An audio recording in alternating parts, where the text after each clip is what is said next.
সব মিলিয়ে এক কথায় জমজমাট দীঘা কিন্তু।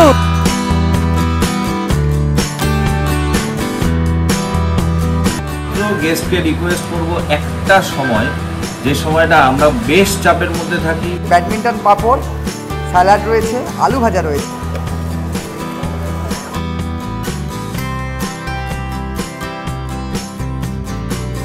আমি রিকোয়েস্ট করবো যে ভিডিওটা পুরোটা দেখুন, আর এই ভাইটার চ্যানেলটাকে সাবস্ক্রাইবও করুন। Good morning from Digha. আবারও একটি ব্র্যান্ড নিউ ব্লগে তোমাদের সকলকে স্বাগত। দাঁড়িয়ে রয়েছে এই মুহূর্তে নিউ দীঘাতে। তোমাদেরকে এর আগের পর্বে ট্রেন জার্নি শেয়ার করেছিলাম পাহাড়িয়া এক্সপ্রেসের, পাহাড় থেকে সমুদ্রকে সরাসরি যে ট্রেন যুক্ত করে। আর আজকের পালা দীঘাতে এসে এমন একটি বাজেট ফ্রেন্ডলি হোটেলের খোঁজ দেওয়া, যেখান থেকে মাত্র 3 মিনিটের হাঁটা পথে রয়েছে সমুদ্র এবং কার পার্কিং থেকে আরম্ভ করে একাধিক তোমার ফেসিলিটি পাবে। এই হচ্ছে শনি গ্রহরাজ এবং বিপত্তারিণীর মন্দির। এদিকে চলে গেছে দীঘা স্টেশন এবং জগন্নাথ মন্দির। আর রাস্তা পার করলেই এদিকে হয়ে গেছে সোজা সামনে অমরাবতী পার্ক। এই যে যেমনটা বলছিলাম, এই হচ্ছে অমরাবতী পার্কের এন্ট্রেন্স। এখানে কিন্তু রোপওয়ে থেকে আরম্ভ করে সমস্ত কিছু রয়েছে। এই মুহূর্তে পার্ক আই থিঙ্ক বন্ধ রয়েছে। এটা হচ্ছে এন্ট্রেন্স। আমরা এলাম ঠিক এই সামনে দিয়ে, আমরা যাব টুয়ার্ডস এই সোজা এই রাস্তাতে। এবার পায়ে হেঁটে আমাদেরকে যেতে হবে সেই হোটেলের সামনে। 2 থেকে 3 মিনিট কিন্তু সময় লাগবে। চলো, কিছু দূর সামনে এগোতেই তোমরা কিন্তু দেখতে পাবে হোটেল আরুষ। ওই যে দেখা যাচ্ছে বিল্ডিংটা নীল রঙের, ওই যে দেখা যাচ্ছে। চলো বন্ধুরা, অমরাবতী পার্ক থেকে একদম সোজা তোমরা পায়ে হেঁটে 2 মিনিট এলেই দেখতে পাবে হোটেল আরুষ। একদম হোটেলের বাইরে দাঁড়িয়ে আছি। তো চলো এন্টার করা যাক। তোমাদেরকে কোনো দিকে বাঁকতে হবে না, সোজা কিন্তু তোমাদের চলে আসতে হবে। আর মনে হচ্ছে বৃষ্টি হবে। এই হচ্ছে হোটেল আরুষ। যদি দেখাই, এই হচ্ছে বাইরের ফ্রন্ট বিল্ডিং। G+4 রয়েছে এবং পরপর রুম রয়েছে। তো চলো এন্টার করা যাক হোটেলে। আগে এন্টার করেই তাদের বাঁ হাতে রয়েছে রিসেপশান। একদম চলে এলাম রিসেপশানে। আর রিসেপশানে এসে যে ফর্মালিটিসগুলো আছে সেগুলো তোমাদের কমপ্লিট করতে হবে। তো দাদা, ফর্মালিটিস বলতে গেলে তো আইডি প্রুফ লাগবে। আচ্ছা, আইডি প্রুফের মধ্যে ভোটার কার্ড, আধার কার্ড বা ফটো আইডি প্রুফ, যেমন ড্রাইভিং লাইসেন্স চলে, আচ্ছা, ভোটার কার্ড চলে, আধার কার্ড চলে, এগুলোই। আচ্ছা, তো তোমরা এখানে ডকুমেন্টস জমা করবে, তারপরে তোমরা চেক ইন করবে। তো চলো আগে রুমটা দেখে নিই, তারপরে কী কী ফ্যাসিলিটি রয়েছে, তাদের খাবার দাবার কেমন রয়েছে সব জানাবো এক রুম দেখার। আর এই হচ্ছে গ্রাউন্ড ফ্লোর। ঢুকে এখানে খুব সুন্দর একটা শিবের ছবি দেখতে পাচ্ছি, পজিটিভ ভাইবস। আর লিফট রয়েছে, তাই তো? আচ্ছা, লিফটে ওঠার কয়েকটা ব্যাপার আছে। ভিজে জামা কাপড়ে কিন্তু লিফট ব্যবহার করা যাবে না। আর মর্নিং 6টা থেকে কি রাত 2টো অবধি নাকি গো, না দুপুর 2টো অবধি? দুপুর 2টো অবধি ইউজ করা যাবে এবং বিকেল 5টা থেকে আবার 11টা। মাঝের কি গ্যাপ আছে, ব্যাপারটা কি? লিফটের আমাদের চালু থাকে আচ্ছা আচ্ছা, 6টা থেকে রাত 11টা পর্যন্ত। আর সকাল 6টা থেকে রাত 11টা অবধি। আচ্ছা চলো,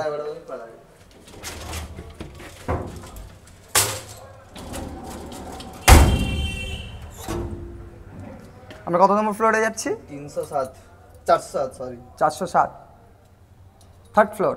হ্যাঁ,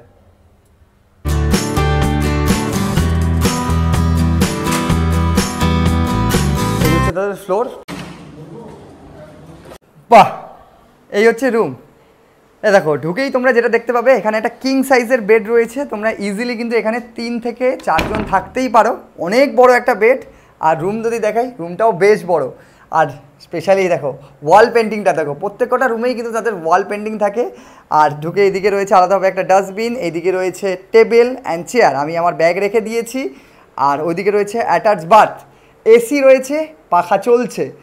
আর এন্টার করেই তোমরা ঠিক এইখানে আমি যে রুমটাতে রয়েছি সেই রুম থেকে যদি দেখাই, তোমরা বাইরে এরকম একটা ব্যালকানি ঠিক নয়, তবে তোমরা রাস্তা দেখতে পাবে। চাইলে এরকম উইন্ডো রয়েছে, একটা বড় উইন্ডো রয়েছে। এ দেখো, ঠিক এন্ট্রেন্স রয়েছে, এই নিচে দিয়ে আমরা এন্টার করলাম। আর যদি দেখাই, রুমটা বেশ বড়, ছিমছাম এবং সাজানো গোছানো।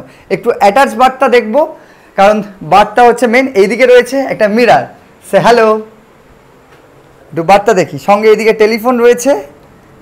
এই হচ্ছে অ্যাটাচ বাথ, ওয়েস্টার্ন গিজার রয়েছে, ছিমছাম, নিট অ্যান্ড ক্লিন। আর এই হচ্ছে সম্পূর্ণ রুমটা। তো বন্ধুরা, এই হচ্ছে হোটেল আরুষের রুম। দেখো কতটা সুন্দর এই রুম, ছিমছাম। আর এই রুমেই কিন্তু তোমরা মাথা পিছু 450 টাকা দিয়ে কিন্তু থাকা প্লাস খাওয়া পেয়ে যাচ্ছ। আর বাজেট ফ্রেন্ডলি দীঘা ট্রিপ যদি করতে চাও, তাহলে কিন্তু হোটেল আরুষে তোমরা থেকে পুরো দীঘা ট্রিপ সেরেই নিতে পারো। তো চলো আপাতত একটু ফ্রেশ হব, ফ্রেশ হয়ে নিচে যাব, খাবার দাবার সারবো এবং যেহেতু ফুডিং লজিংয়ে রয়েছি তাদের খাবার দাবারের টেস্ট কেমন এবং বাকি যারা গেস্ট রয়েছে তাদের থেকে একটু রিভিউ নেওয়ার চেষ্টা করব এবং যাবতীয় তথ্য সমস্ত কিন্তু তোমাদের সামনে তুলে ধরবো। বন্ধুরা ফ্রেশ হয়ে নিলাম চান করে, এবারে পালা খাওয়া দাওয়া সেরে নেওয়া। তোমাদের বলে রাখি শনি রবিবার কিন্তু রুম পাওয়া খুবই মুশকিল দীঘাতে, কারণ এমনি উইকেন্ড, তারপরে হাই ডিমান্ড বলে বুঝতেই পারছি, যেখানে 450 টাকা থেকে মাথা পিছু থাকা খাওয়া শুরু হচ্ছে। ডাইনিং স্পেস সেখানে অলরেডি যারা রয়েছে গেস্ট তারা খাওয়া শুরু করে দিয়েছে। হ্যাঁ, একটু গেস্টদের থেকে রিভিউ নেওয়ার চেষ্টা করবো এসেই। কবে এসছেন আপনারা? আজকে এসছেন, খাওয়া দাওয়া ট্রাই করছেন? কেমন খাওয়া দাওয়া ঠিক আছে?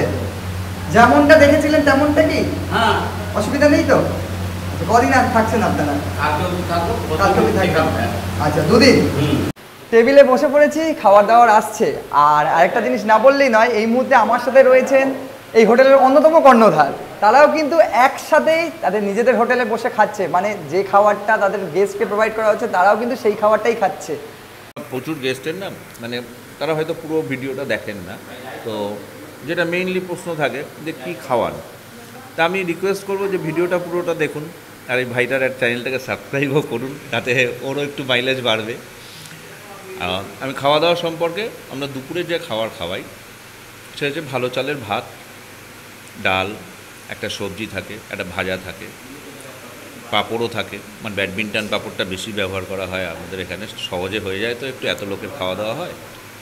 তার সঙ্গে মাছের আইটেমটায় মাঝে সাঝে আমরা রুই মাছ তো প্রোভাইড করি ম্যাক্সিমামই, কী মাছ লোকে জিজ্ঞেস করেন সেটাও তো ক্লিয়ার করে বলা উচিত, কিন্তু যে আমরা গ্রেভি আইটেমটা সেটা কিন্তু একরকম রাখি না। আমাদের যে গেস্ট যারা 3 দিনও থাকেন তারা কিন্তু সত্যিই আমাদের অ্যাপ্রিসিয়েট করেন যে আপনার রান্নার ঠাকুরের হাত খুব ভালো। এবং রাত্রের দিকেও আমাদের আইটেমের মধ্যে যেটা আছে সেটা হচ্ছে যে আমরা বিরিয়ানিও প্রোভাইড করি এবং মাংস রুটি চাইলে মাংস রুটি, মানে সেটা ঠিক লাঞ্চ টাইমে আমরা বলে দিই যে আপনারা কে কী রকম খাবেন সেরকমভাবেই দেওয়া। আচ্ছা, কথা বলতে বলতে আমার খাবার দাবার চলে এসছে, তারা কি কি প্রোভাইড করে সেটা একবার তোমাদের দেখিয়ে। এদিকে রয়েছে রাইস, যেমনটা উনি বলছিলেন যে ব্যাডমিন্টন পাঁপড়, স্যালাড রয়েছে, আলু ভাজা রয়েছে, আর এদিকে রয়েছে আলু পটলের সবজি, এদিকে রয়েছে ডাল, এদিকে রয়েছে মাছের পিসটা অনেকটাই বড়, সঙ্গে কিন্তু চাটনি রয়েছে। এই হচ্ছে আমাদের দুপুরের খাবার। আর তোমাদেরকে একটা কথাই বলবো, তোমরা যারা বাইরে থেকে দীঘাতে এসে খাওয়া দাওয়া সেরেছো বা করেছো, এই খাবারটাই কিন্তু বাইরের একটা রেস্টুরেন্ট থেকে করতে গেলে 160 থেকে 170 টাকা, কিন্তু তো সেইখানে দাঁড়িয়ে তারা কিন্তু 3 টাইমস খাবার দাবার প্রোভাইড করছে। একটু ডাল নিয়ে নিলাম আগে, ডাল দিয়ে।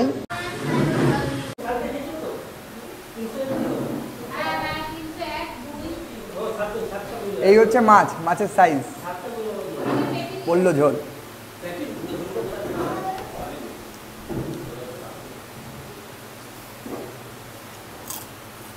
বন্ধুরা খাওয়া দাওয়া তো কমপ্লিট, আর যেমনটা বলছিলাম যে ফুডিং প্লাস লজিং, তো সেক্ষেত্রে কিন্তু খাবার দাবারে কোনো কম্প্রোমাইজ করা হচ্ছে না। খাবার দাবার অত্যন্ত সুস্বাদু এবং সত্যিই ভালো, বাকি যারা রয়েছে তারাও তো বললেনই।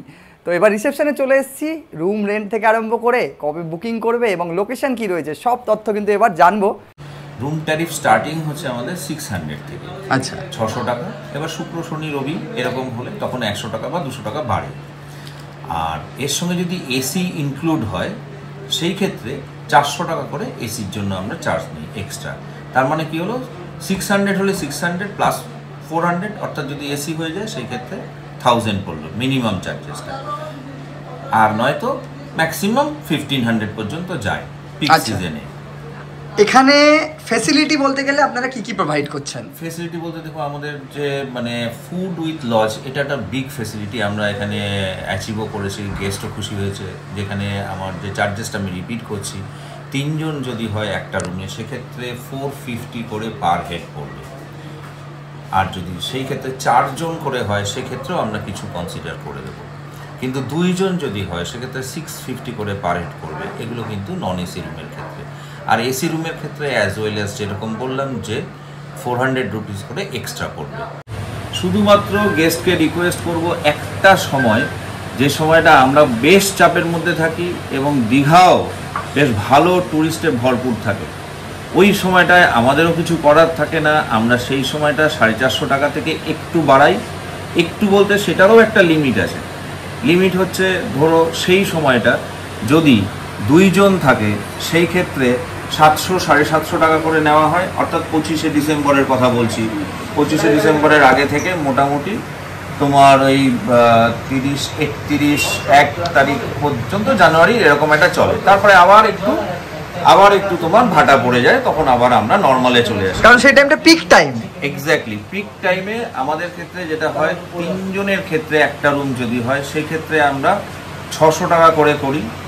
আর এমনি নর্মালি আমরা যেরকম বলি ঠিক সেই রকমভাবেই, অর্থাৎ 450 পার হেড, কিন্তু মিনিমাম 3 জন। অনেকেই রিকোয়েস্ট করেন যেটা হচ্ছে ছোট বাচ্চা আছে, 4 বছর বয়স পর্যন্ত আমাদের বাচ্চাদের জন্য আমরা কিছুই নেই না, কিন্তু 4 বছরের পরে যারা হয় সেক্ষেত্রে খাওয়ার খরচা কোথাও তো ফ্রিতে পাওয়া যায় না, স্বাভাবিক, এটা নিয়ে বলারই কিছু নেই। কেউ মানে আমাদের এরকম হয় না যে না ফ্রিতে দেবে। যাই হোক, তো আমরা তার জন্য একটা চার্জেস আছে, সেটা হচ্ছে ধরুন মানে 4 বছর থেকে 6 বছর বা 7 বছর। সেই ক্ষেত্রে রিকোয়েস্ট করি যে 2 জনের আপনারা প্যাকেজ নিন, বাচ্চাদের জন্য যেটা সেটা আপনি আলাদা করে যা নেবেন, সে মাছের পিস বলুন, যে চিকেন বলুন, যা নেবেন আলাদা করে পেমেন্ট করে দেবেন। তাহলে কি কোনো অশান্তি আমাদের মধ্যেও নেই, আর এটা বড্ড ট্রান্সপারেন্সি হয় গেস্টের, মানে গেস্টের সঙ্গে এবং আমাদের সঙ্গে। আচ্ছা, রুম তো আমি দর্শকদের দেখিয়েছি, লোকেশনও আমি দেখিয়েছি, তবু একবার যদি বলেন। হ্যাঁ, লোকেশনটা ভীষণ ইম্পর্টেন্ট, কারণ লোকেশনটা আমরা মানে যেমন আমরা পরিষ্কার বলে দিই যে গুগল ম্যাপ দেখুন, হোটেল আরুষ ক্লিক করুন। হোটেল আরুষে যখন আপনি ক্লিক করবেন তখনই আপনি গুগল ম্যাপে থেকে স্টেশন থেকে ডিস্টেন্স আপনি দেখবেন 6 থেকে 7 মিনিট ঠিক হাঁটা রাস্তা। আর রিকোয়েস্ট করবো যে এইটুকু রাস্তাটা হেঁটেই চলে আসুন। যারা ধরুন বুকিং করলেন না তাদের ক্ষেত্রে স্পেশালি রিকোয়েস্ট, হেঁটে চলে আসুন। দরকার হলে আমার লোক অমরাবতী পার্ক পর্যন্ত যাবে, ওখান থেকে আপনাদের অ্যাসিস্ট করবে, কিন্তু এইটুকু আপনারা 6 থেকে 7 মিনিট হেঁটে আসাটা কোনো অসুবিধা না। তো শুনলে তোমরা হোটেল আরুষের সম্পর্কে। তোমরা যারা এই হোটেলে এসছো তারা তো অবশ্যই কমেন্ট করো, এবং যারা প্ল্যান করছো দীঘা আসার, এখনও কিন্তু হোটেল আরুষে 450 টাকা থেকে ফুড ইন লজিংয়ের কিন্তু বন্দোবস্ত রয়েছে। আর রুম, আর শনি রবিবার কিন্তু পিক, যেহেতু পিক টাইম মানে রুম পাওয়াই যায় না, সেক্ষেত্রে আবারও বলছি যে আগে থেকে কিন্তু তোমরা বুকিং করে নেবে, বুকিং করে তবেই তোমরা আসবে। তো এই হচ্ছে হোটেল আরুষ।